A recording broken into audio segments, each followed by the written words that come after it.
네, 안녕하세요. 부동산 비밀노트의 이정찬 대표입니다. 자, 오늘 방송에서는 정부가 발표한 민간택지 분양가 상한제를 동별로 서울 시내 27개 동을 구체적으로 선정해서 지정을 했습니다. 그 27개 동의 현황을 간단하게 먼저 살펴보면요. 먼저 강남구에 8개 동네가 선정이 됐고요. 그 다음에 서초구에 4개 동네, 그 다음에 송파구에 8개 동네, 그 다음에 강동구 쪽에서는 강동구 길동이 좀 포함이 되어 있습니다. 또한 둔천 주공아파트가 있는 둔천동이 포함이 됐고요. 그 다음에 성동구에서는 성수 전략정비구역과 고가의 아파트가 있는 성수동 1가가 지정이 됐습니다. 자, 용산 쪽에서는 한남동과 보강동이 지정이 됐는데 아무래도 현재 추진되고 있는 한남 뉴타운의 영향인 것 같고요. 마포구 쪽에서는 아현동 일대가 지정이 됐습니다. 그 다음에 영등포에서는 유일하게 재건축이 활발하게 예상이 되는 여의도동이 지정이 됐습니다. 이렇게 해서 한 27개 동을 핀셋 규제 형태로 어제 발표를 했습니다. 그렇다면 이런 민간택지 분양가 상한제가 어제가 발표가 되고, 자, 내일부로 이제 관보에 게재를 합니다. 그리고 나서 구체적으로 언제부터 적용을 받느냐 하는 거죠. 자, 적용받는 시점은 이렇습니다. 2020년 4월 29일 이후에 입주자 모집 공고를 신청하는 분부터 해당이 되겠습니다. 자, 아울러 크게 부각은 되지 않았습니다만은 어제 이렇게 27개 동 민간택지 분양가 상한제 지정하는 동네를 발표한 것 동시에 부산의 해운대구라든지 부산의 전 지역, 고양시 일부, 일산 서구 같은 데가 해당이 되겠습니다. 남양주 일부 같은 경우가 청약 조정 대상 지역에서 어제부로 해제가 됐습니다. 민간택지 분양가 상한제가 실시가 되면은 분양가 수준이 어느 정도 내려갈 거냐? 자, 이렇습니다. 현재 허구에서 분양보증 심사를 하는 기준으로 본다면 최소한 5 내지 10% 정도의 추가 인하 가능성이 높아 보인다는 거고요. 또한 기존에 있는 새 아파트 가격 대비로 본다면 아무래도 반값 아파트 수준의 아파트가 출현할 가능성이 높아 보입니다.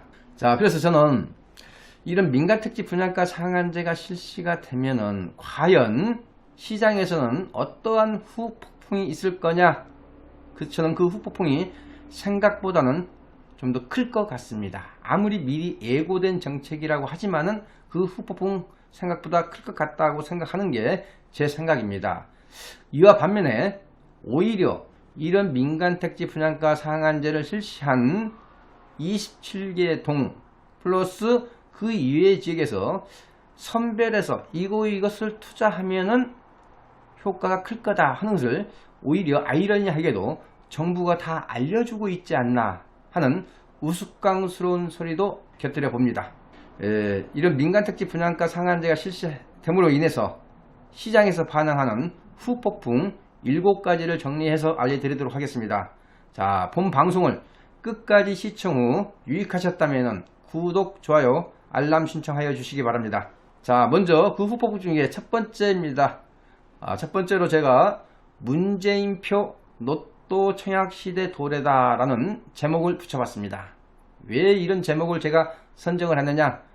반값 아파트입니다. 즉 당첨만 되면은 로또 당첨과 마찬가지로 대박 인생을 꿈꿀 수가 있습니다. 무슨 얘기냐면요, 시세가 30억 가는 아파트를 15억에 분양받을 수 있다면은 대박 아니겠습니까? 하나의 사례를 보겠습니다. 신반포 일대의 평당 아파트 가격이 9천만원 선입니다. 거의 1억에 근접하고 있습니다. 그런데 이런 상한제가 실시가 되면은 분양가가 평당 4,500만원 이하로 공급될 가능성이 굉장히 높아 보입니다. 따라서 반값 아파트 당첨만 되면은 대박 인생이라는 이런 표현이 오히려 문재인표 로또 청약 시대를 가져오지 않았느냐. 이러한 로또 청약 시대로 인해서 시장에서는 어떤 현상을 우리가 볼 수 있을까? 나타나는 현상이 무엇일까? 그런 측면을 한 3가지로 정리해서 말씀드리도록 하겠습니다. 첫 번째는 아무래도 이런 대박 아파트를 기대하고 청약 대기자가 오히려 늘어날 수 있다. 즉 청약 대기자가 증가가 예상된다. 따라서 무주택자 입장에서는 전세로 한 번 더 살자고 할 수 있는 전세 수요가 늘어날 수 있다. 따라서 전세 가격 상승 유발을 촉진할 가능성이 높아 보인다는 거고요. 두 번째는 무주택자이면서 현금을 많이 가지고 있는 현금 부자한테는 굉장히 대박 기회라고 볼 수밖에 없습니다. 왜냐? 대부분 분양 가격이 9억을 넘다 보니까 중도금 대출이 나오지 않습니다. 따라서 무주택 현금 부자한테는 굉장히 좋은 기회일 거다라고 느낄 수 있고요. 이와 반면에 무주택 서민층 현금이 그렇게 많지 않지만은 청약 가점은 높은 서민층한테는 오히려 9억이 넘지 않는 비강남권을 선택할 확률이 높아졌다. 그러다 보니까 아무래도 차익이 적은 지역을 선택할 수밖에 없다 보니까 아무래도 심리적으로 상대적인 박탈감을 느낄 수밖에 없는 그런 시장이 조성될 가능성이 높아 보입니다. 자, 두 번째는 서울의 새 아파트 몸값은 하늘 끝이 어딘지 모를 정도로 천정부지로 오를 가능성도 내포되어 있다. 이런 말씀을 좀 드리도록 하겠습니다. 자, 현재 서울 아파트의 10채 중에 한 채가 새 아파트입니다. 그만큼 새 아파트가 전체 차지하는 비중이 적은 게 현재 현실입니다. 이런 상황 속에서 새 아파트의 수급 불균형이 존재하는 이런 현실 속에서 오히려 부채질을 하는 격이 되지 않을까 하는 그런 우려가 있습니다. 그러면은 이런 새 아파트의 절대적인 희소성이 부각되는 시기에 나타날 수 있는 현상.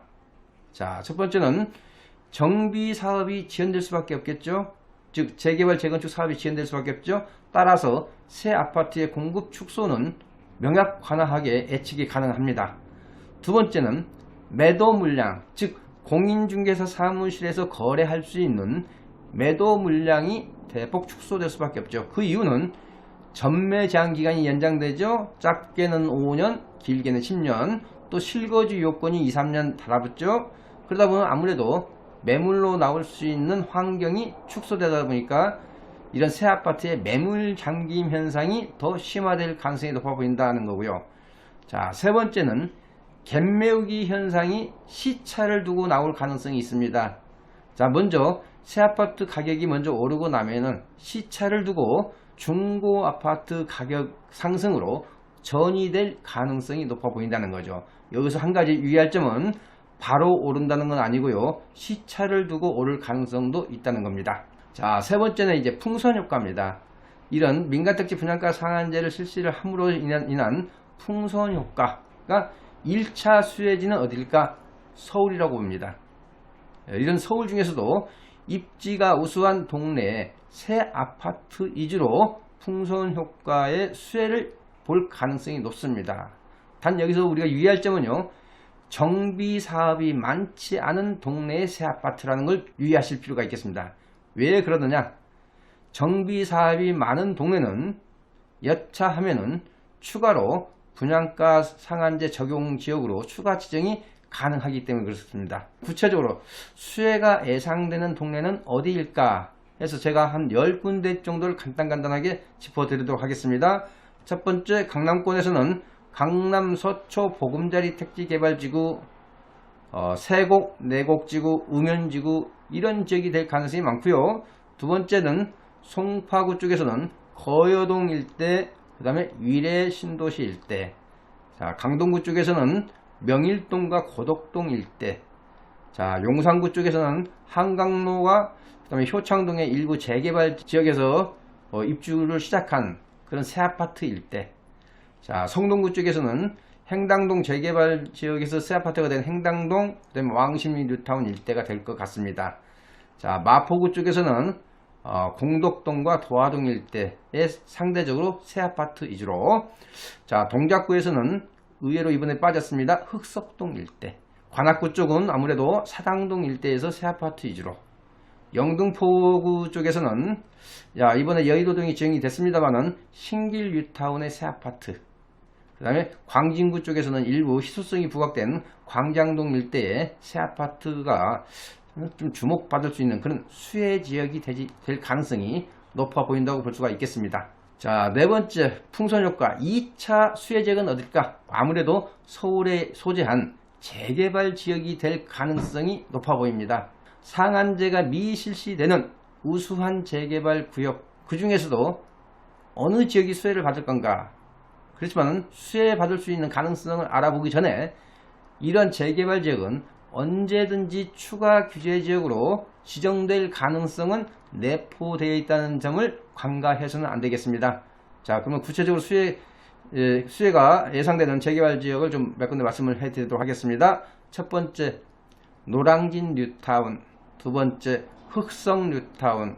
세 번째, 신길 뉴타운 중에서 아직 사업 시행 인가 단계에 있는 구역. 네 번째, 거여 마천 뉴타운, 특히 마천 뉴타운. 그 다음에 다섯 번째, 부가연 뉴타운 중에서 부가연 2구역이나 3구역. 그 다음에 여섯 번째, 신당 8구역 같은 도심 일대에서 추진하고 있는 재개발 지역. 마지막으로 청량리역 인근의 재개발 지역이 수혜를 볼 가능성이 높아 보이는 지역이라고 볼 수가 있겠습니다. 다섯 번째도 역시 풍선효과입니다. 3차 풍선효과는 아무래도 우리가 흔히 일컫는 준강남권에 위치한 새 아파트일 가능성이 높아 보입니다. 상한제가 실시되지 않는 입지 우수한 준강남권, 우리가 흔히 말하는 중강남권이라고 한다면 대표적으로 과천, 판교를 연상하시면 되겠습니다. 자, 그러면서도 한 가지 유의할 점은 정비 사업이 많은 과천은 언제든지 추가 지정 가능성이 있다는 것을 염두해 두시고 본 방송을 보시기 바랍니다. 자, 그래서 수혜 예상 지역은 어디냐? 첫 번째가 아무래도 과천 지역, 두 번째가 판교 일대, 세 번째가 성남 위례 신도시, 네 번째가 인덕원 일대, 다섯 번째가 수원 강교 신도시 일대, 여섯 번째가 용인 수진대. 여기서도 아무래도 신분당선이나 분당선 일대가 수혜 볼 가능성이 높아 보입니다. 자, 여섯 번째입니다. 아무래도 이번에는 고전이 예상되는 상품이 또 있을 것 같습니다. 그 고전이 예상된다는 상품 중에 첫 번째가 아무래도 강남권 재건축 단지가 될 가능성이 높아 보입니다. 자, 현재 이렇습니다. 민간택지 분양가 상한제를 적용받는 단지가 당장 87개 단지가 나와 있습니다. 자, 벌써 이런 87개 단지는 사업 방향을 어떻게 갈 건지 현재 갈팡질팡하고 있는 그런 상황이 전개되고 있는 걸로 알고 있습니다.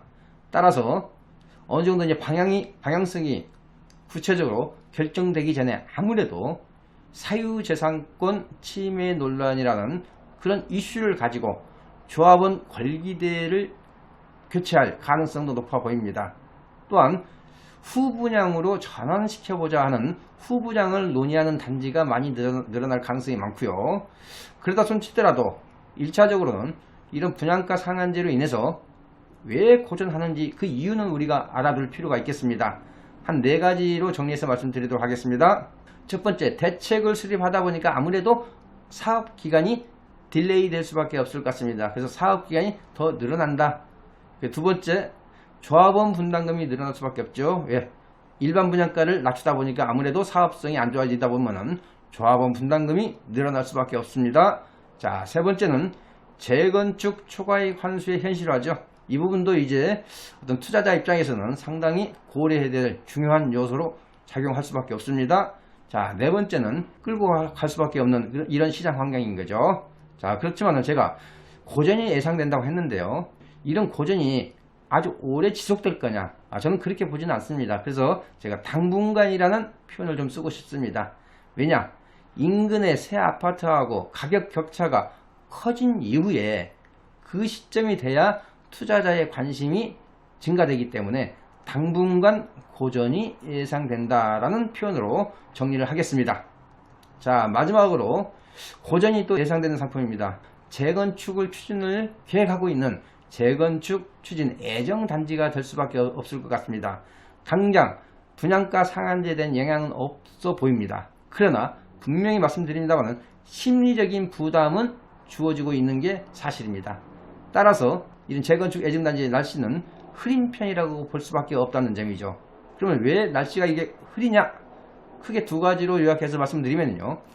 재건축 단지의 영향이 큽니다. 아무래도 재건축 단지가 고전을 하면은 재건축을 추진을 하려고 하는 이런 애정단지까지도 기대 심리가 줄어들 수밖에 없겠죠. 자, 두 번째는 안전진단이 요건이 강화됐습니다. 따라서 사업 착수가 계속 늦어지고 있습니다. 이런 두 가지 원인으로 인해서 전반적으로 고전이 예상되는 상품 중에 하나가 재건축 애정단지라고 볼 수가 있겠습니다. 좀 더 구체적으로 말씀드리면요. 목동 신시가지 아파트, 상계동 일대 30년 된 아파트, 분당이나 평촌 같은데 재건축을 추진할까 말까 망설이는 그런 단지 위주로 어떤 기대치가 하락할 수밖에 없어 보입니다. 자, 그래서 제가 결론적으로 몇 가지 말씀드리도록 하겠습니다. 자, 규제. 이런 민간택지 분양가 상한제라는 규제는 시장에서 어떤 단기적인 효과는 당분간 있을 수도 있겠습니다. 그렇지만은 시장 논리에 의한 장기 효과가 과연 있을까? 이런 측면에서 심각한 의문이 가는 정책이라고 볼 수밖에 없고요. 자, 두 번째는 주택시장에는 항상 정부의 간섭은 존재한다는 점은 우리 시청자께서는 이 부분을 부정하시면 안 되겠습니다. 따라서 주택시장에는 항상 정부의 간섭은 존재한다. 정부의 간섭을 어떻게 하면 회피하거나 그걸 이용할 건가, 이런 측면을 우리는 생각을 해야 된다는 점 말씀드리고요. 자, 이렇습니다. 이번 정책만 해도 아이러니하게도 정부가 투자처를 알려주고 있다는 점, 이 점을 우리가 유의해서 알아둘 필요가 있겠습니다. 자, 본 방송이 유익하셨다면 구독, 좋아요, 알람 신청하시기 바랍니다. 자, 부동산 비밀노트에서는요, 매주 금요일, 토요일 오후 1시에 부동산 무료 세미나를 개최하고 있습니다. 자, 세미나 주제는 각종 정부의 규제나 이런 정책에 따른 변수에 따른 부동산 시장의 흐름이라든지 전망을 아주 자세히 설명드리고요. 또한 소액으로 자제분들에게 투자할 수 있는 소액 재개발 투자 노하우, 이런 주제로 제가 세미나를 진행을 하고 있습니다. 세미나에 관심이 있는 분들은 여기 나가는 전화번호 02-533-4000번으로 미리 전화를 주시고 예약하시고 참석하시면 되겠습니다. 특히 제 세미나에 처음 참석하신 분에 한해서는 제가 세미나 끝나고 나서 1:1 무료 상담까지도 진행을 해드리고 있습니다. 많은 관심 부탁드리겠습니다. 시청해 주셔서 고맙습니다.